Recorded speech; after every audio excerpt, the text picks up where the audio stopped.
Salam,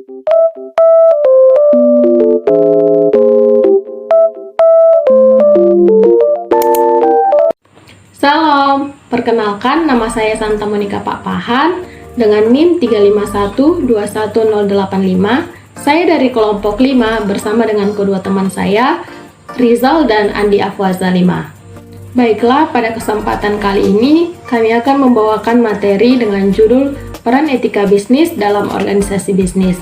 Adapun pokok bahasan pada materi ini ada 4, yaitu pengertian etika, yang kedua peran etika, yang ketiga tujuan dan fungsi etika dalam perusahaan, yang keempat prinsip-prinsip etika bisnis. Nah, pada saat ini saya sebagai pemateri pertama yang akan menjelaskan dua pokok bahasan. Yang pertama pengertian etika bisnis, yang kedua peran etika bisnis dalam organisasi bisnis. Nah teman-teman, jadi, apa sih yang dimaksud dengan etika bisnis itu? Dan bagaimana peranannya dalam organisasi bisnis? Sebelum kita melangkah lebih dalam, terlebih dahulu kita harus mengetahui apa itu etika dan apa itu bisnis. Kalau dilihat secara umum, etika adalah norma, aturan, perintah seluruh sikap manusia, baik secara jasmania dan rohania.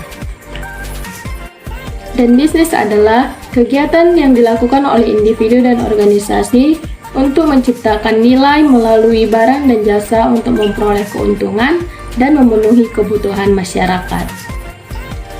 Nah, dari kedua pengertian tersebut dapat kita ambil kesimpulan bahwa etika bisnis adalah tata cara berperilaku dalam melakukan kegiatan bisnis. Nah, teman-teman, sekarang kita akan melangkah ke pokok pembahasan yang kedua, yaitu peran etika bisnis dalam perusahaan atau organisasi.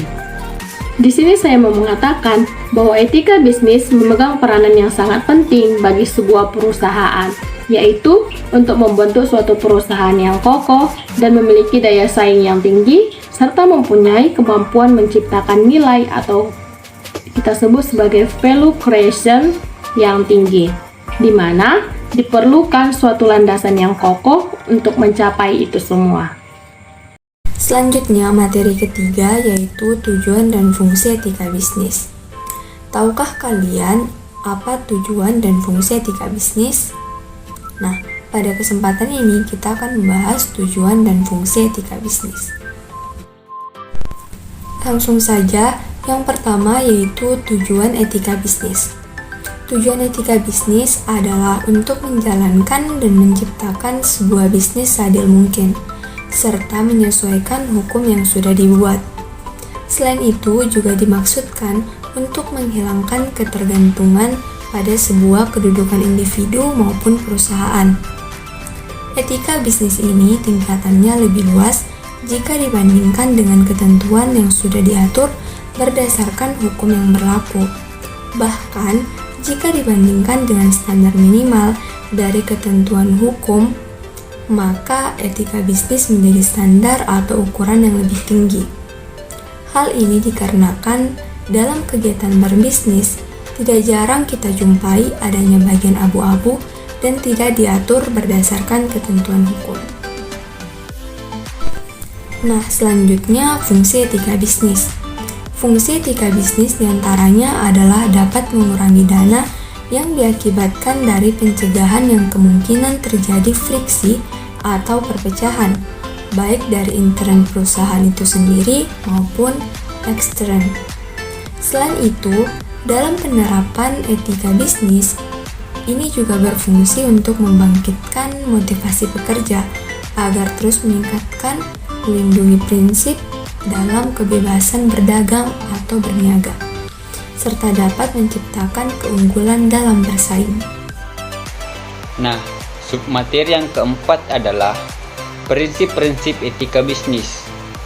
Adapun prinsip yang pertama yaitu prinsip otonomi, yaitu sikap dan kemampuan manusia dalam mengambil suatu keputusan dan bertindak berdasarkan tuntutan hati nuraninya.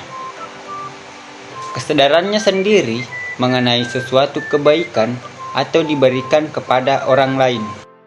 Kemudian, prinsip yang kedua yaitu prinsip kejujuran. Prinsip kejujuran ialah setiap tindakan atau perilaku bisnis merupakan keutamaan atau kejujuran diperlakukan dalam pemenuhan persyaratan, perjanjian dan kontak, atau pemenuhan syarat-syarat perjanjian ataupun kontrak. Kemudian, ada pun prinsip yang ketiga yaitu prinsip keadilan. Prinsip ini dilandaskan pada tindakan memberikan keadilan terhadap keterlibatan semua pihak dalam bisnis merupakan praktek keutamaan. Kemudian, prinsip yang terakhir atau prinsip yang keempat yaitu prinsip saling menguntungkan. Dalam hal ini, kegiatan bisnis perlu memberikan keadaan saling menguntungkan kepada keterlibatan setiap pihak dalam bisnis. Hal tersebut merupakan cerminan prinsip-prinsip keutamaan. Misalnya, kita bekerja sama dengan orang lain, kemudian dalam bisnis tersebut kita harus mendapatkan keuntungan yang sama dan tidak ada prinsip yang tumpang tindih. Artinya, kita mendapatkan keuntungan 50% dan orang yang kita ajak kerjasama itu mendapatkan keuntungan yang sama, yaitu 50%.